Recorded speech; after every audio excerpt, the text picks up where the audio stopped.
Welcome to Week 6 in Module 6, Problem-Based Learning and Technology Integration. This week we're going to be investigating those two concepts, project-based learning and personalized learning. And we're going to talk about the difference between the two.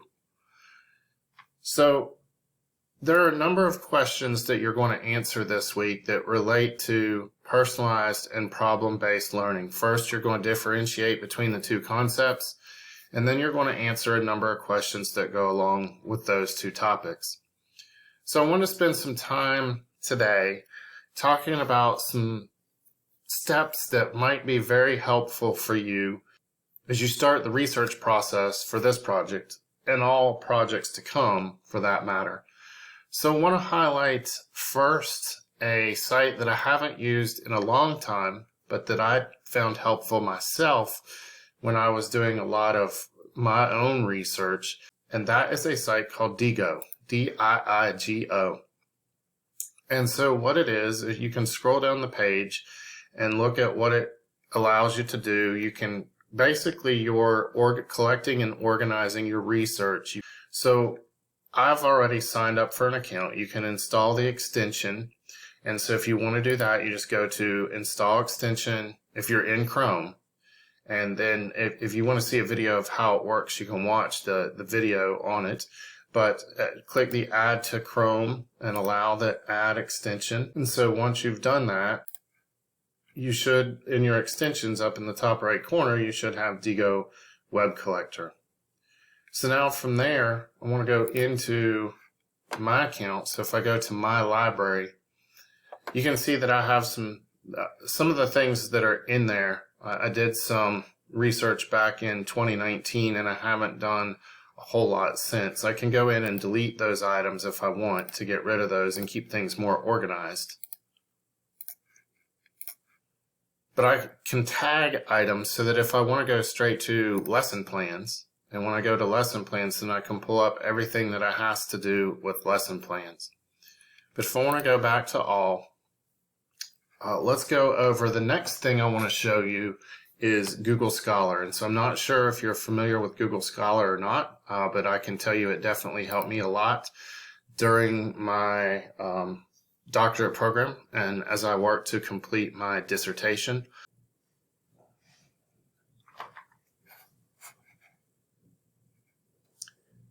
So now that I've got the Diigo extension, the Chrome extension installed, I want to go into another tool that I use quite often in my own research, and that is Google Scholar.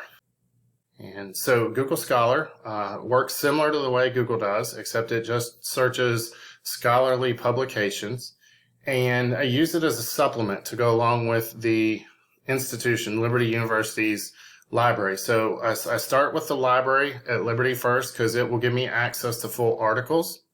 And then if I find some items there or do not find what I need, I can scoot on over to Google Scholar and do some additional searches. So one thing about Google Scholar is that it will bring up all kinds of articles and you may only have access to the abstract or you may have access to the full article.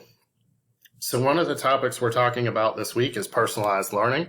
So I'm going to start by typing that in. As I type in personalized learning and click that, you can go to articles that are about personalized learning, and there are a lot of those. But if I go back into the search box and click at the end of personalized learning, you'll see that there are a bunch of subcategories that come up. That's personalized learning in elementary, environments, plans, differentiated, some different subtopics. So you can start with the big concept of personalized learning and then start to break it down by category. So in this instance, I'm just going to leave it to get the full gamut of personalized learning articles. I'm just going to leave it as personalized learning. And then over on the left, I'm going to go to the option to filter out everything that's only been published since 2017. So I click that. And now I have access to a variety of different items down through that I can click on to use to complete my research. So I'll click on the first item at the very top. It says Trends and Developments in Technology Enhanced Adaptive Personalized Learning. So if I go into that and scroll down through, this is an example of a site where I don't have access to the full PDF. I only have access to the abstract, and then I believe I can view the citations. I could take this title and go to the Liberty University Library and see if I can find that article. I can also go back through and just look and see if there's anything in the abstract that I need. Or I can go back, and the second option, and most of the time you can tell because if you see on the right a URL that says PDF, that generally gives you access to the full article. So the second one, appraising research on personalized learning, if I click that option, then I can scroll down through and I have access to the full article. So the way the Diigo extension works is if I open the article and I'm on the page and I go up to my extensions in the top right corner and go to Diigo Web Collector, I can save the bookmark. And so when I save the bookmark, it's already got the title there. And when I add a tag, if I put spaces, it's going to separate it. So you can see where it says recommended, it separates it out. So I want to say EDUC730, and this is Module 6. And I'm going to call it Module 6 Discussion. And there's some other options you can use, but I'm just going to click Save. And so once I do that, if I go over to, I have some items that I can use to highlight. So I can click a highlighter and I can go through and highlight different things.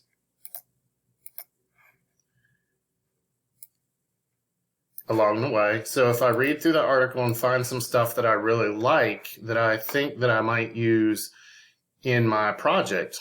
So if I go back to the requirements for different projects, so in the first one would be the discussion, personalized and problem-based learning. So I can look at the questions and start to read through the articles and find things that stick out that might answer those questions. So I can again highlight it. You can also, if you notice with the highlighter, you have different colors. So I can go to green and I can highlight that. And so if I go to my Diigo library, I can actually click on that article.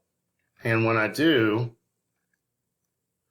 my highlights will still be there. So I can come to it. So I can continue the research process. I can go back and find other articles and just continue to look through stuff before I ever start doing any of my writing. And I can start to pull that up. Now that one's taken a minute to learn or to load. Oh, there it is. And so I can do the same thing again. So if I go up to that extension and go to Diigo Web Browser and save bookmark, this time I can just click on the tag because I've already created it, and I can go ahead and save.